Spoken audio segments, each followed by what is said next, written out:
Good day, ladies and gentlemen, and welcome to Keysight Technologies' fiscal second quarter 2024 earnings conference call.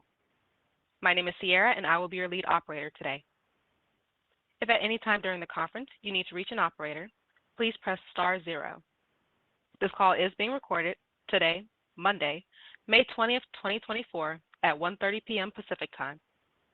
I would now like to hand the call over to Jason Carey, Vice President, Treasurer, and Investor Relations. Please go ahead, Mr. Carey. Thank you, and welcome everyone to Keysight's second quarter earnings conference call for fiscal year 2024. Joining me are Keysight's President and CEO, Satish Dhanasekaran, and our CFO, Neil Dougherty. In the Q&A session, we'll be joined by Chief Customer Officer, Mark Wallace. The press release and information to supplement today's discussion are on our website at investor.keysight.com under Financial Information and Quarterly Reports. Today's comments will refer to non-GAAP financial measures. We will also make reference to core growth, which excludes the impacts of currency movements and acquisitions or divestitures completed within the last 12 months. The most directly comparable GAAP financial metrics and reconciliations are on our website, and all our comparisons are on a year-over-year basis unless otherwise noted. We will make forward-looking statements about the financial performance of the company on today's call. These statements are subject to risks and uncertainties and are only valid as of today. We assume no obligation to update them and encourage you to review our recent SEC filings for a more complete view of these risks and other factors. Lastly, management is scheduled to participate in upcoming investor conferences hosted by Baird and UBS. And now I will turn the call over to Satish. Good afternoon, everyone, and thank you for joining us today. My comments will focus on three key headlines. First, Keysight executed well in a market environment that was largely unchanged from the first quarter. Revenue of $1.2 billion and earnings per share of $1.41 exceeded the high end of our guidance. Second, orders of $1.2 billion were in line with prior quarter. We saw pockets of growth and stability across multiple end markets, even as customer spending remained constrained. Our base case scenario for the full year is unchanged, with revenue relatively stable from Q2 to Q3 and orders increasing modestly in the second half. Third, our deep customer collaborations and relationships are strong and continue to inform our future roadmaps. These engagements reinforce our confidence in the long-term secular growth trends of our markets. The pace of innovation is accelerating across multiple vectors, and while remaining disciplined, we are investing to increase our differentiation and to capitalize on the waves of technology inflection ahead of us. Now, let me begin with a brief overview of Keysight's second quarter performance. Revenue of $1.2 billion and earnings per share of $1.41 were above our expectations. Revenue and orders continued to normalize from the strong prior year, but were stable on a sequential basis, excluding ESI seasonality. We delivered operating margin of 24%, reflecting a healthy gross margin of 65% and the cost actions and discipline that we have exercised to date. Turning to our business segments, Communications Solutions Group revenue declined versus prior year, which benefited from robust backlog conversion. On the demand front, orders were flat year-over-year and grew 4% on a sequential basis. Investment in defense modernization continued to drive activity in aerospace, defense, and government, and we were pleased to see commercial communications order growth for the first time after 6 consecutive quarters of declines. Wireline orders grew on a robust demand for our differentiated AI data center solutions. These include a new AI test platform that is being used by several industry leaders to emulate AI workloads and benchmark network performance. Hyperscaler customer engagements remained high as they accelerated their AI application development.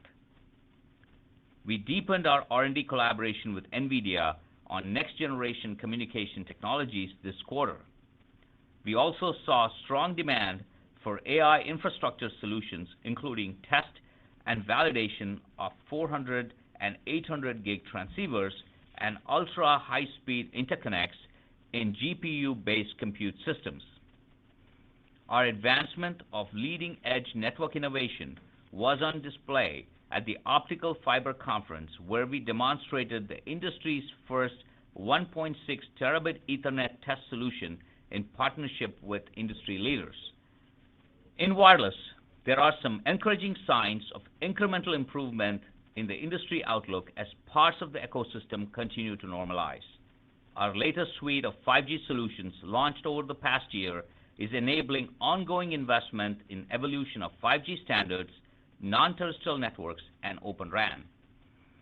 With the first round of NTIA grants to enhance testing of interoperability, performance, and security of Open RAN networks, we secured key wins with several customers in the U.S. We also saw increased demand for chipset R&D as well as component production. Earlier in the quarter, we partnered with industry leaders to showcase new products and solutions at Mobile World Congress, including non-terrestrial network chipset development with Qualcomm. Turning to aerospace, defense, and government, defense modernization spending continued in radar and spectrum operations, space and satellite, and signal monitoring. We saw a healthy demand from the U.S. government and primes in the quarter. After several continuing resolutions, the 2024 U.S. defense budget was approved in late March. It includes a 5% increase for research, development, test, and evaluation, which is expected to drive incremental program spend.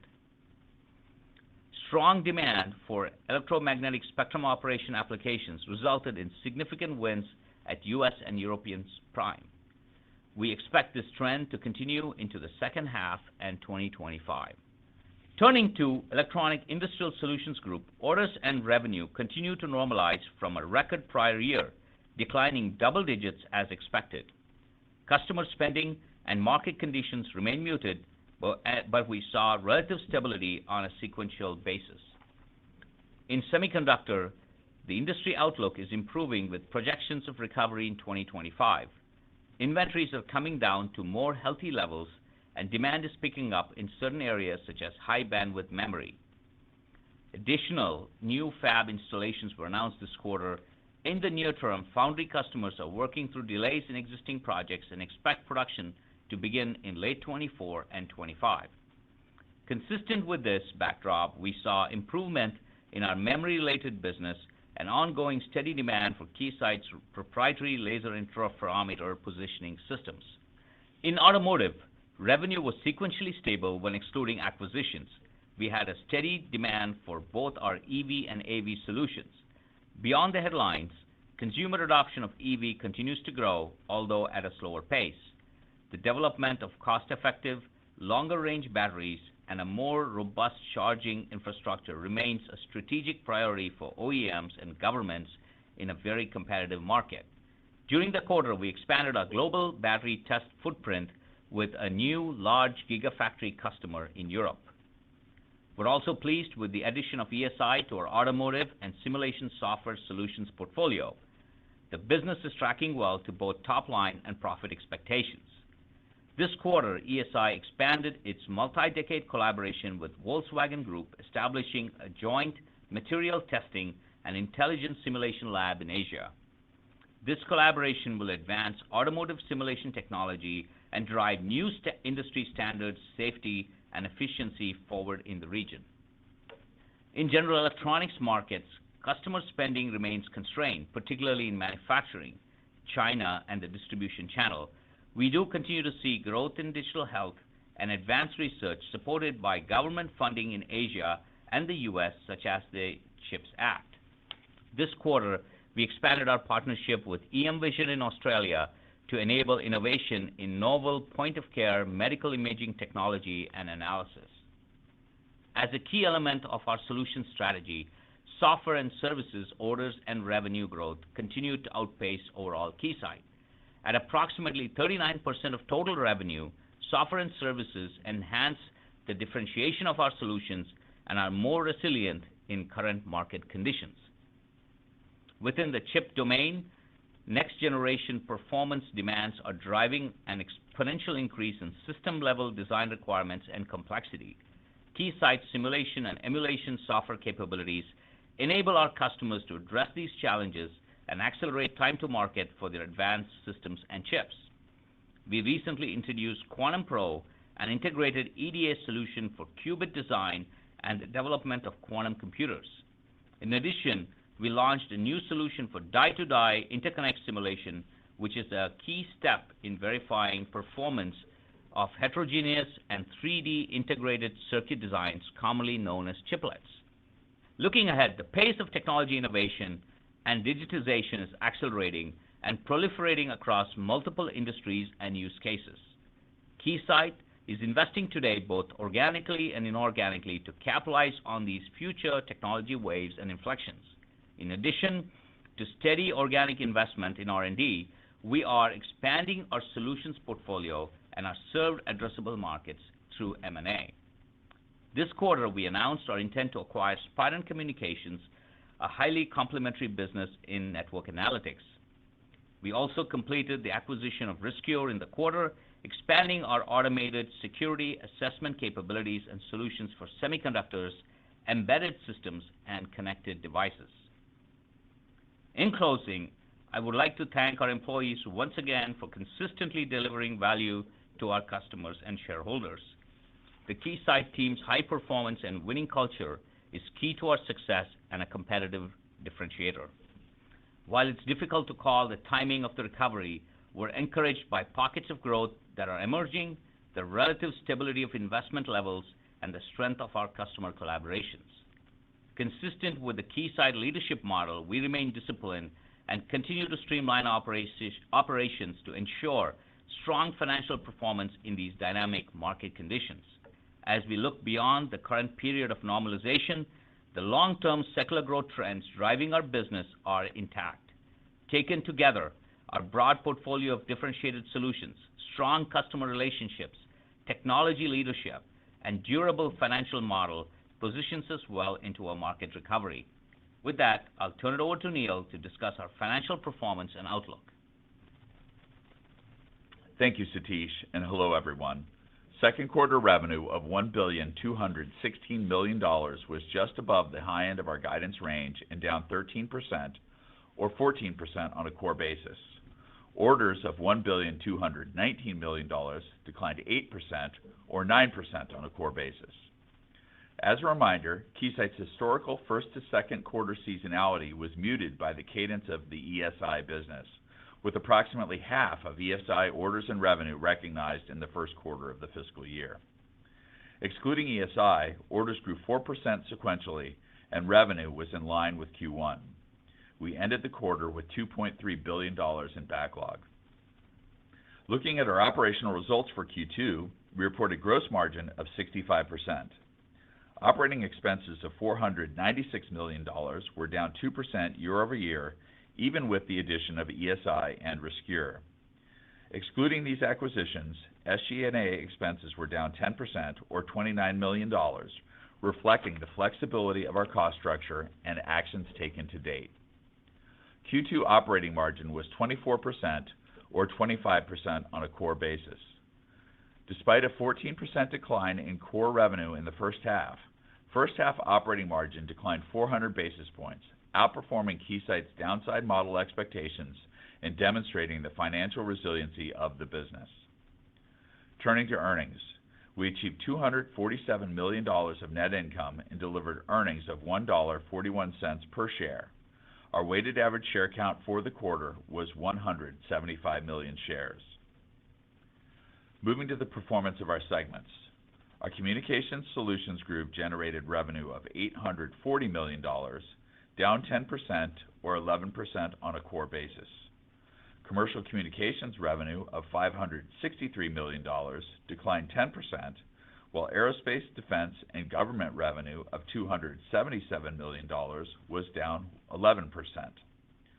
Altogether, CSG delivered gross margin of 68% and operating margin of 27%. The Electronic Industrial Solutions Group generated revenue of $376 million, down 17% or 21% on a core basis. EISG reported gross margin of 58% and an operating margin of 19% due to the seasonality of ESI profitability, lower revenue volume, and some unfavorability in mix. Moving to the balance sheet and cash flow. We ended the quarter with $1.7 billion in cash and cash equivalents, generating cash flow from operations of $110 million and free cash flow of $74 million, which reflected higher cash taxes and the timing of collections in the quarter. Share purchases this quarter totaled 302,000 shares at an average price per share of approximately $153 for a total consideration of $46 million. Now turning to our outlook.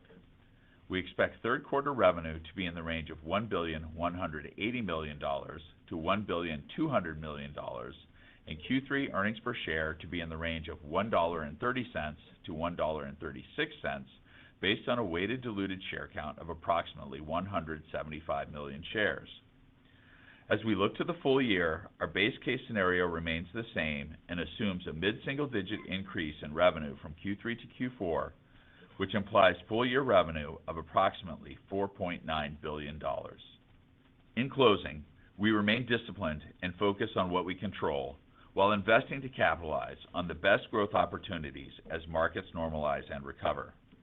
Keysight's customer focus, technology leadership, and broad solutions portfolio give us confidence in the long-term trajectory of the business and the ability to outperform in a variety of market conditions. With that, I will now turn it back to Jason for the Q&A. Thank you, Neil. Sierra, would you give the instructions for the Q&A, please?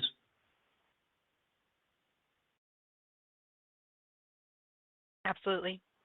If you would like to ask a question, please press star one. We ask that you please limit yourself to one question and one follow-up. To withdraw your question, press the pound sign.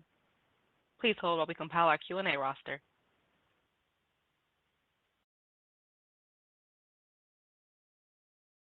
Our first question today comes from the line of Rob Mason with Baird. Please proceed.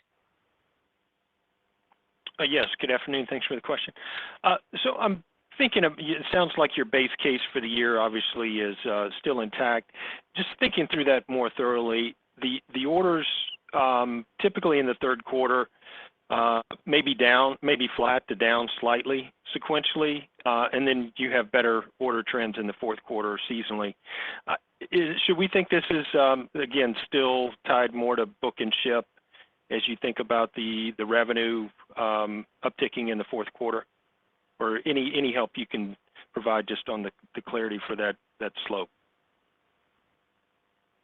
So first of all, I agree with your assessment of the typical seasonality of our business as we typically move from Q2 to Q3. I'd say the small downtick in both orders and revenue would be typical seasonality. Admittedly, hard to find over the last couple of years, COVID recovery, supply chain.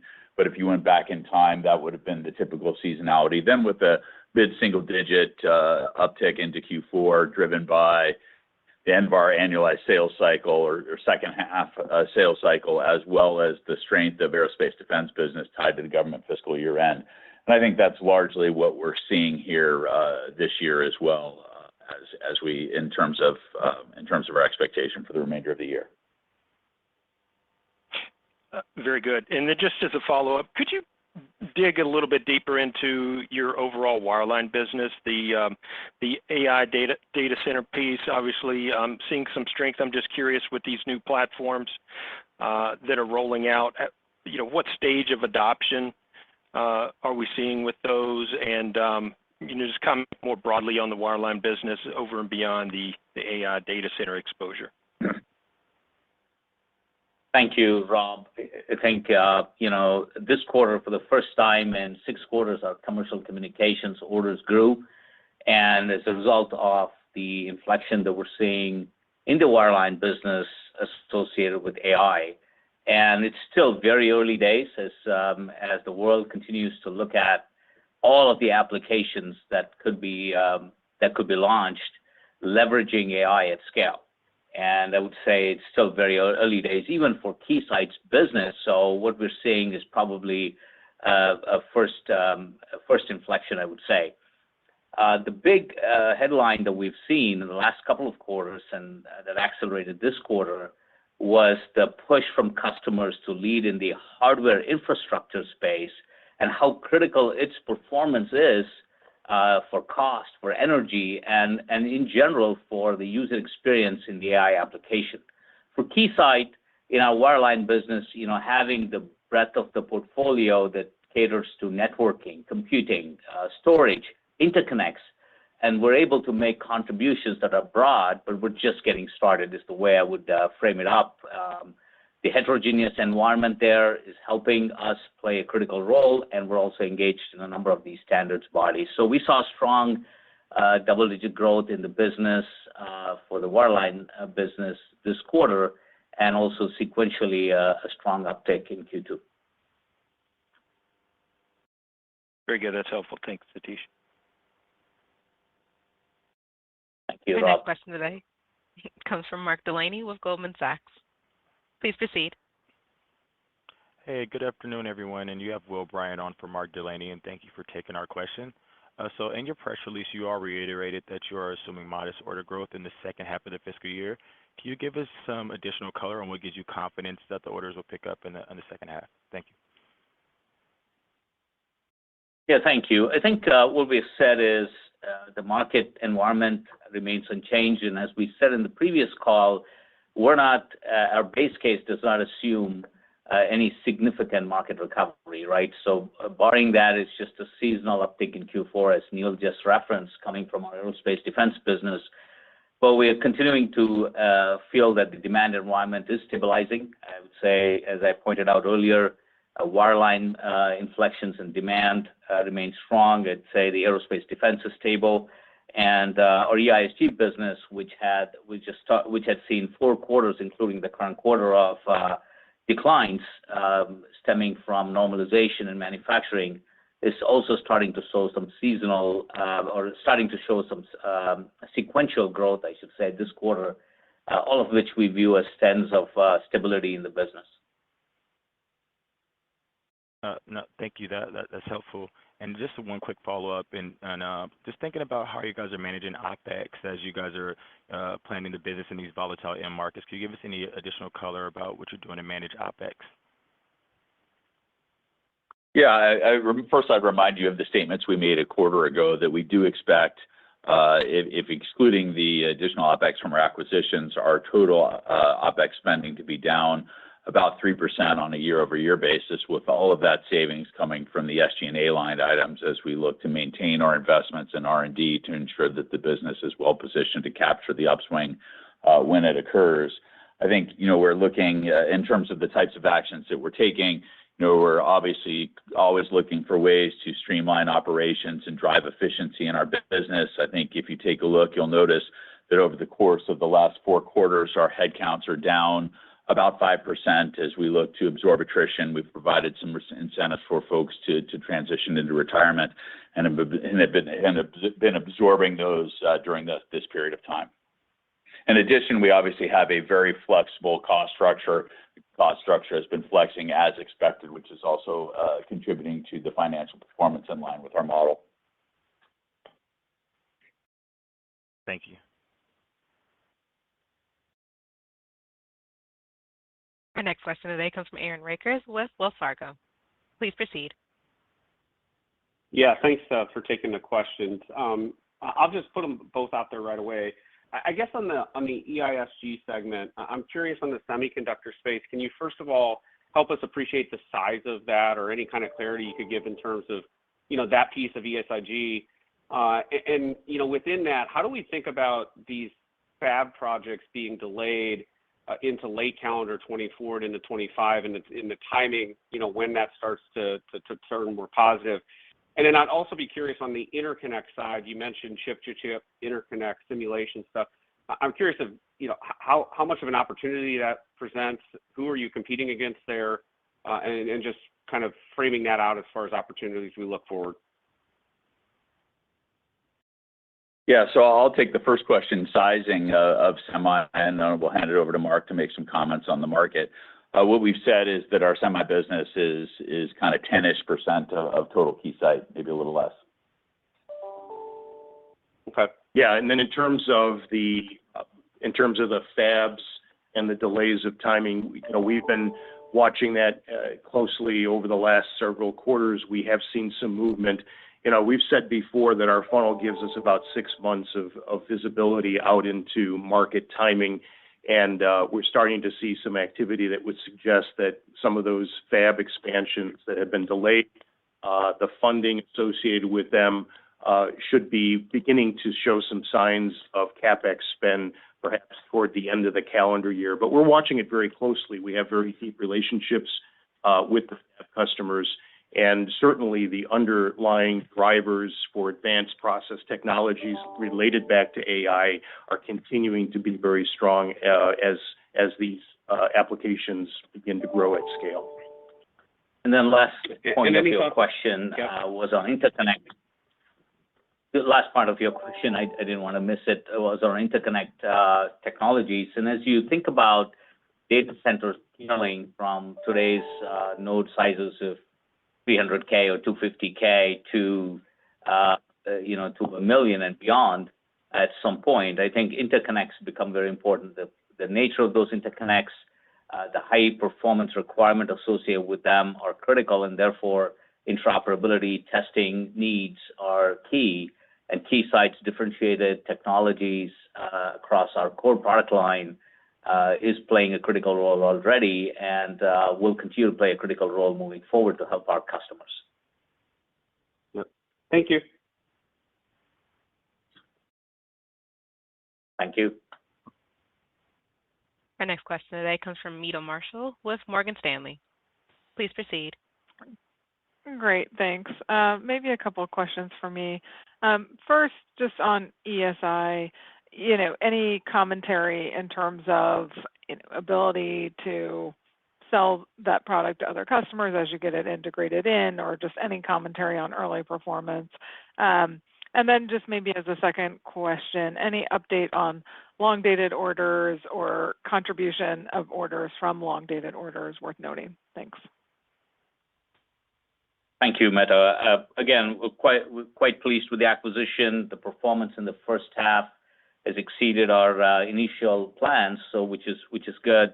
Again, I view this simulation and emulation as a long-term strategic priority for the company, and ESI was clearly gave us some differentiated capability to go pursue it. The culture fit, 1-2 quarters in, is reiterated, because our teams are working seamlessly.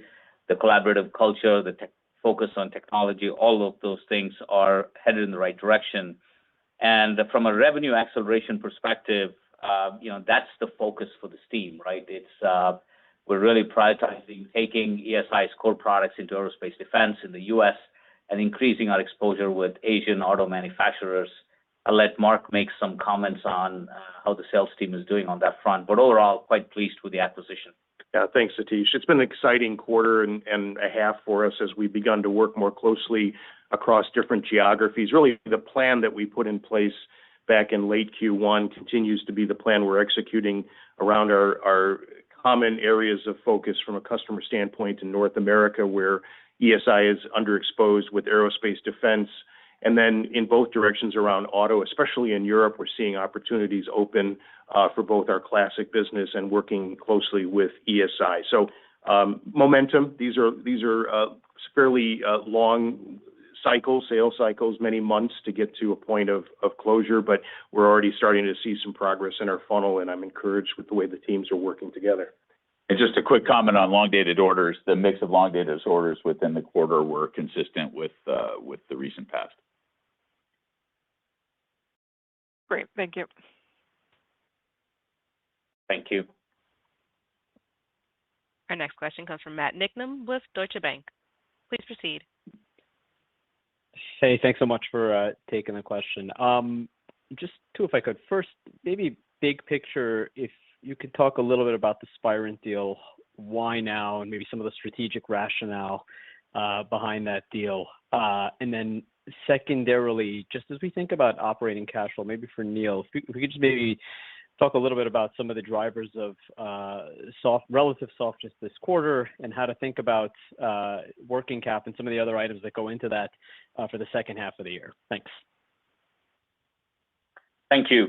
Spire's been a company we've known for some time. We used to have a partnership with them, and I think the rationale headlines are first, it's a SAM expansion opportunity. You think about the portfolio at Spirent with the focus on service assurance, positioning, really a good fit to that network analytics expansion opportunity I laid out at Investor Day.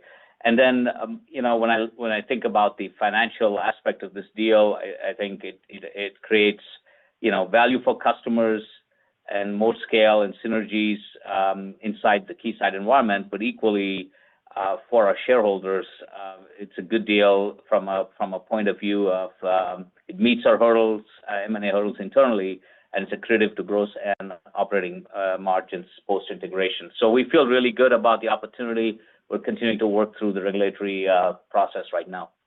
Yeah, and then getting to your question on free cash flow and working capital. So obviously, free cash flow is a little bit softer within the quarter, but pointing out north of $350 million through the first half of this year. In terms of within the quarter, as I mentioned in the prepared remarks, we do have seasonably higher tax payments in the second quarter of the fiscal year. That was expected. And then the timing of revenue, over the past couple of quarters was not conducive to high collections within the quarter is the best way to say that. We actually entered the quarter with about $90 million lower accounts receivable than we entered the prior quarter. And then because of Lunar New Year and other things, we got off to a bit of a slow start in February. And so that meant that, those Q2 revenues that otherwise would have been collectible within the quarter we were off to a slow start. I think your question about working capital, just a couple of comments. So while collections were lower within the quarter, we do not have any material increased risk around accounts receivable. Our allowance for bad debt is very low, and we tend to not have issues in that area. We do, however, have significantly increased inventory over the past couple of years, largely stemming from various things related to the supply chain. We delayed for a long time the refresh of our demo portfolio so we could take new products and get them to customers. When supply chains normalized, we did refresh our demo portfolio and took the existing demo equipment and put it in our used equipment pool, which is a benefit now because it gives us yet another opportunity to serve customers. And we also had to make some investments because some of our vendors were cleaning up their part lists. We had to make some longer-term investments in assurance of supply and inventory. So I feel pretty good about it. I think there is a path to reducing inventory over time, but it's going to be hard to market recovery. Thank you.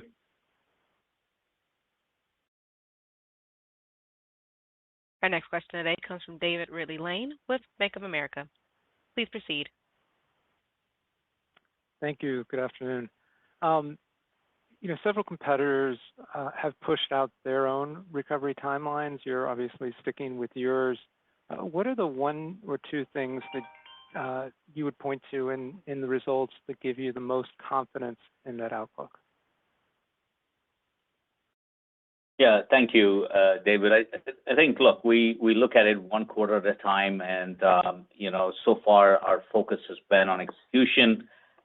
In our discussion with customers, I would say that's the most relevant one, is many customers have commented that they are going through the bottom.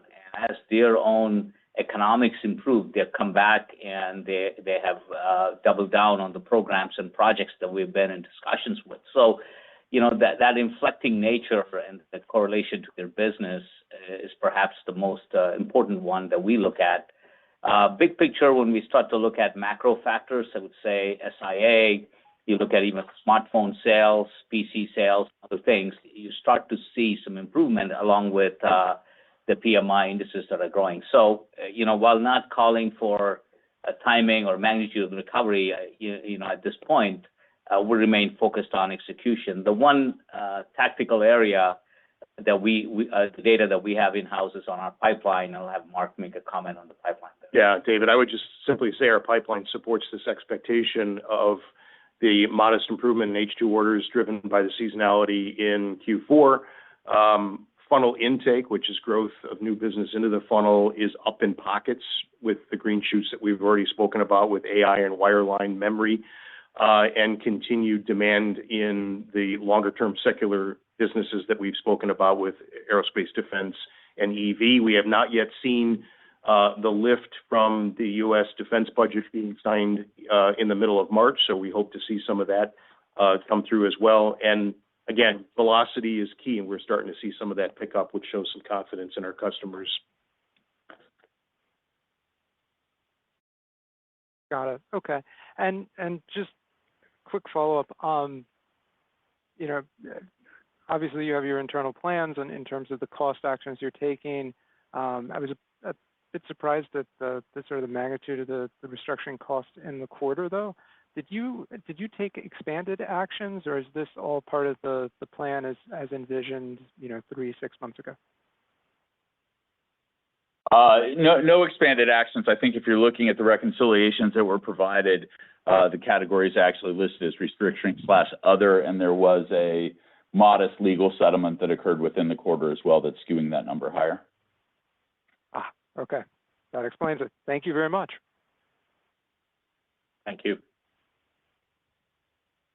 Our next question today comes from Adam Thalhimer with Thomas Davidson. Please proceed. Hey, good afternoon, guys. In the EISG segment, do you see further weakness in revenue and margins in the back half, or do you think things improve versus Q2? Yeah, I think, you know, I would say the answer is twofold, right? One is on the order line, we think the demand environment improves a bit as we go into the second half, especially Q4, driven by some of the semiconductor spend that we're expecting to land in Q4. But again, revenue would be offset because some of the business that we book in the EISG does have a bigger percentage of long-dated sort of backlog items. So it is twofold. We expect that Neil can give us we'd expect that revenue would face some headwinds in the second half, even as orders improve.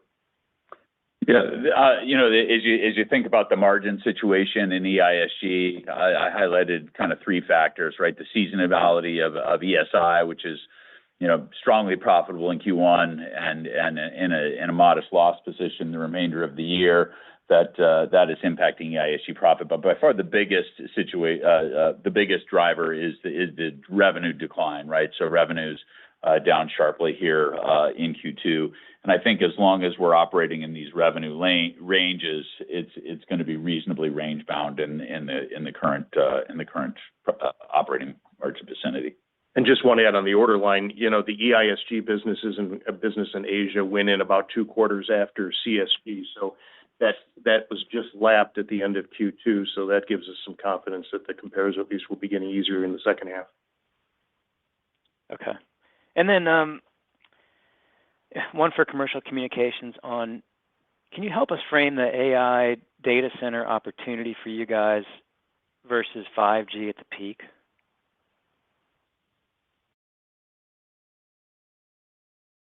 Well, first of all, from a timing perspective, it's very early days for the AI opportunity, primarily because there are obviously logical areas where we engage with customers, but we have several active collaborations underway around silicon, one on real-time training of clusters, interconnects, testing methodologies for benchmarking AI, protocol aspects of the new standard UEC, transceiver manufacturing, interoperability.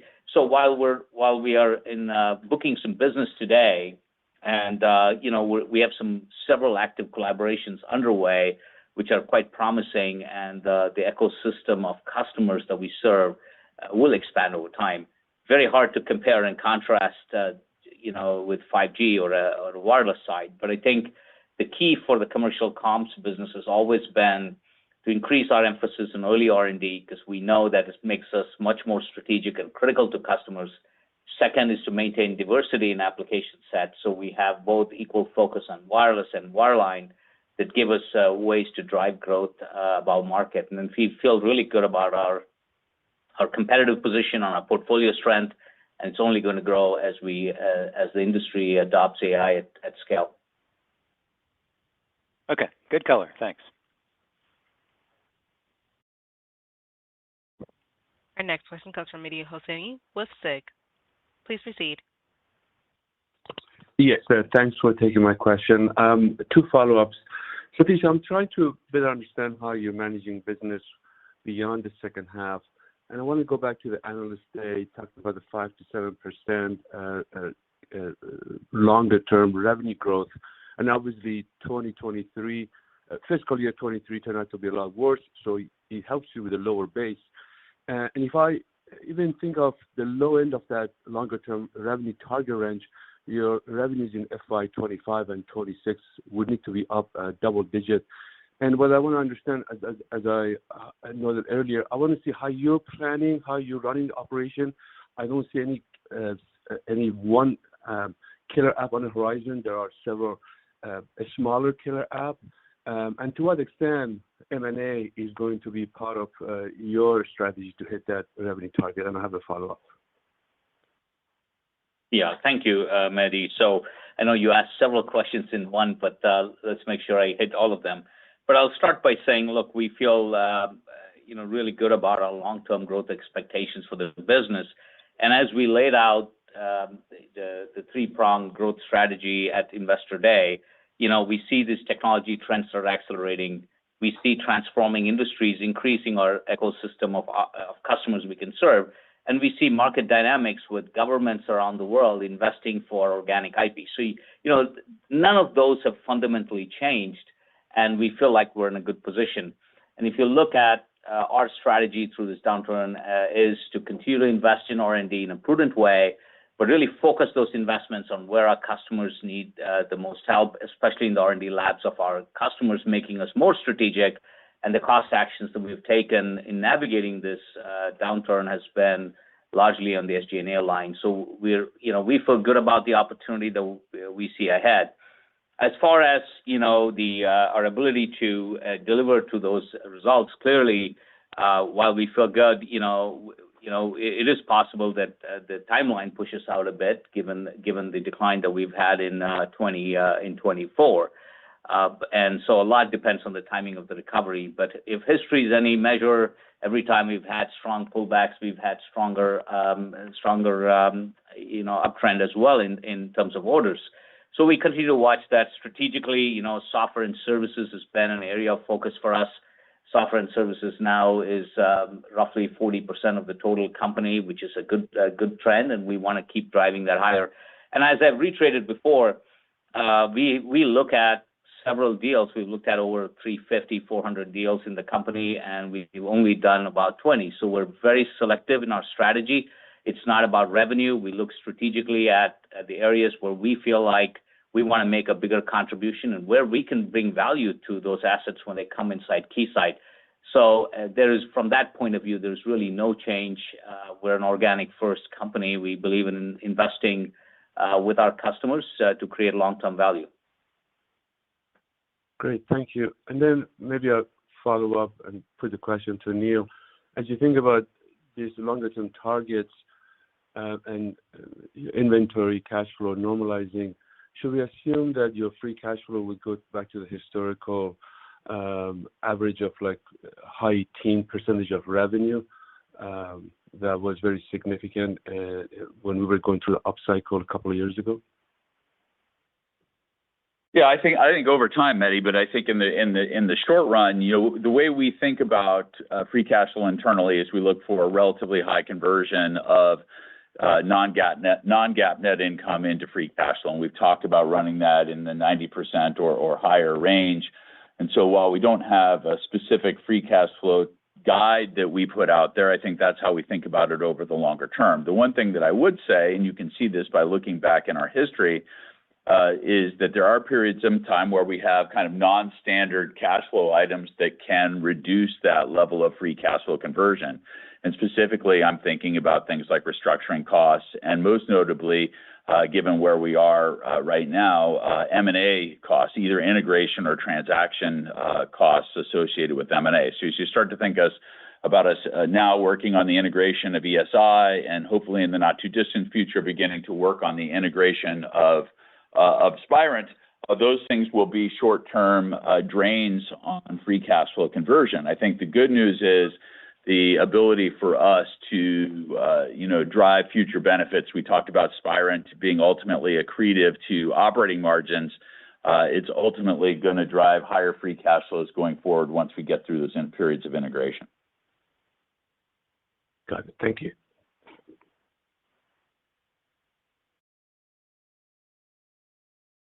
Thank you all for your questions. That will conclude our Q&A session for today. I would like to turn the call back to Jason Kary for any closing comments. Thank you, everyone, for joining us, and we appreciate the opportunity to speak with you today. We'll turn it back to Sierra just to wrap up and close the call. Thank you. That will conclude today's conference call. Thank you all for your participation. You may now disconnect your line.